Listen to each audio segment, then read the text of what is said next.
12:07 पर मेरे फ्लैट के कॉरिडोर में एक अजीब आवाज़ आई, जैसे कोई दरवाज़ा आहिस्ता से खुला हो। मैं बाहर निकला और गली के आखिर में एक दरवाज़ा खड़ा था। मसला ये था, उस जगह पहले कभी कोई दरवाज़ा नहीं था। मैं आहिस्ता से उसके करीब गया और दरवाज़ा थोड़ा सा खोला। अंदर एक लंबा तारीक रास्ता था और उसके आखिर में एक लंबा सा साया खड़ा था।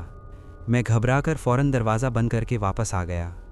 अगले दिन मैंने पड़ोसी से पूछा, क्या यहाँ पहले कोई और रहता था? बूढ़े आदमी ने आहिस्ता से कहा, अगर वो दरवाज़ा दोबारा नज़र आए, उसके अंदर मत जाना। लेकिन उसी रात ठीक 12:07 पर वो दरवाज़ा दोबारा ज़ाहिर हो गया। इस बार मैंने हिम्मत करके अंदर कदम रखा। रास्ता बिल्कुल खामोश था। फिर अचानक मेरे सामने वही साया आ गया।